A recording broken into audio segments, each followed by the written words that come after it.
apart from that, we all know who is ruling the pedophilia rings all around the world, in Thailand, in Philippines, etc.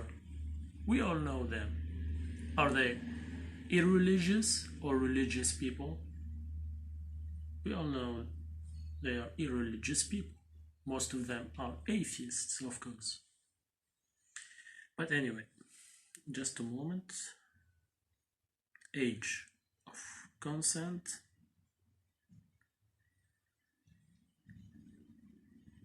Soviet Union.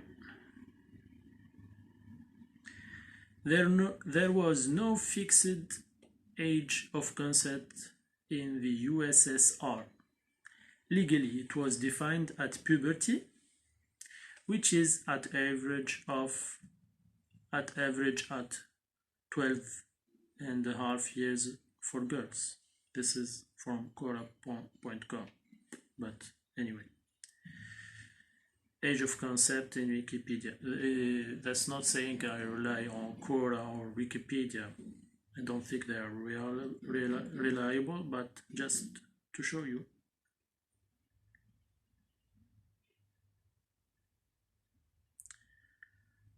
Child under Soviet law, Chicago about. That the child be over 10 years of age, his consent is also required.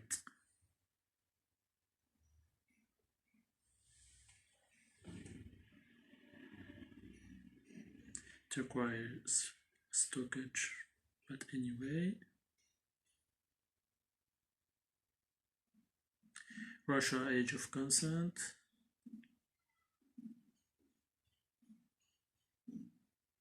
ageofconsent.net.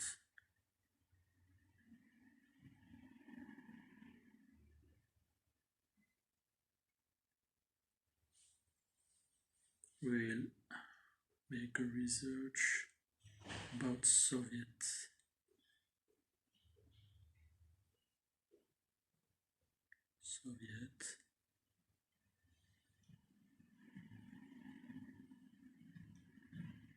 You don't find it.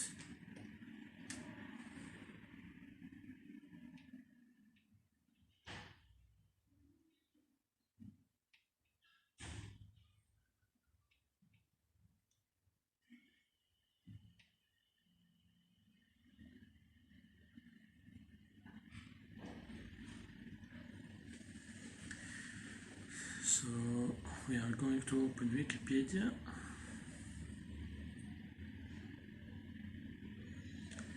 and look for the word Soviet. Okay.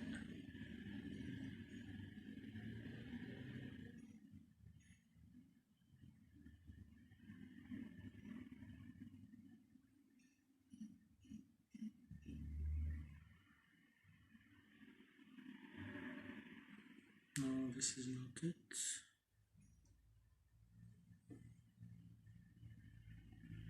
Anyway, we will go back to what's the age of consent in the USSR in Quora.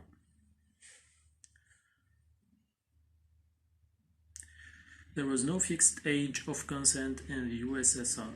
The answer is by Anix Orov. In the USSR, legally it was defined at puberty, which is at average at 12.5 years for girls.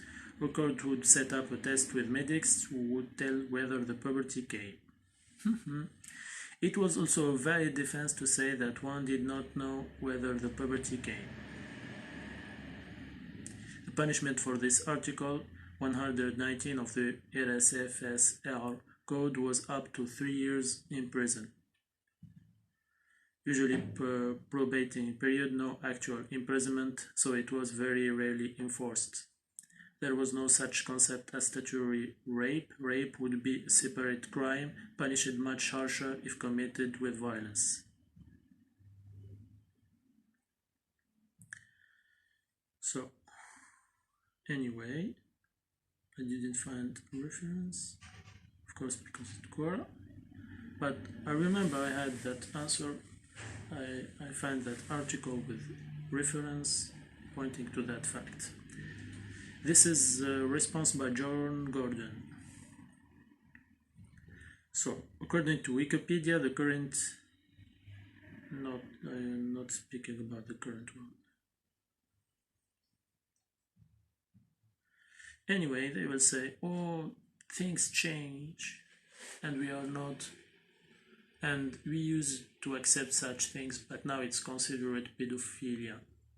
No, sir. Of course, things changed, but we are speaking about things at that time, okay? We are not speaking about things at today. At that time, girls in that climatic conditions in the Arabic Peninsula used to reach puberty at around 9 years old. It was simply a physiological reality. Now things have changed. The bodies, the climatic conditions, and the mental conditions. So, you may find a girl of today with 25 years old who is far less mature in her mind than a 10 years old girl at that time, okay? And that's a fact. At that time, there were people at 13 years old who are leaders. Leaders. It was simply normal.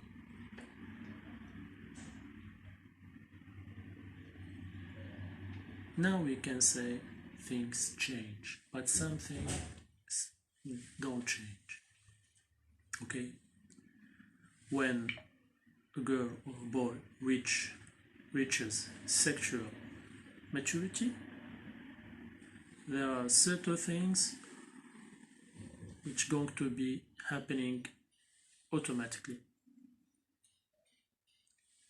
And if we find a suitable man for that girl, that the girl is in love with that man, they love each other, what's your problem? Your answer is what?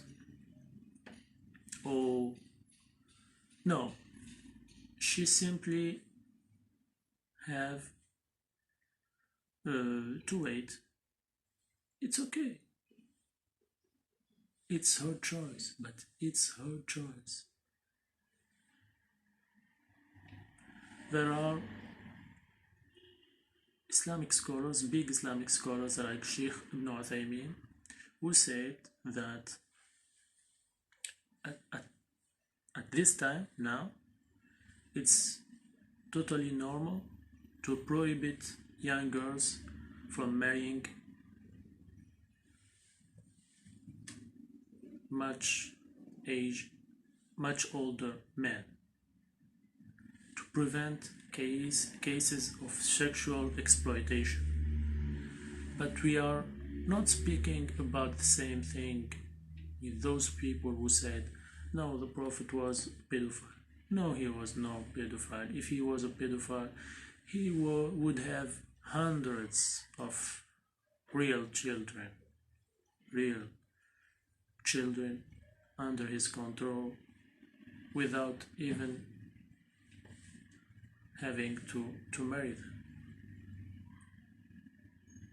He is the Prophet. He can say this is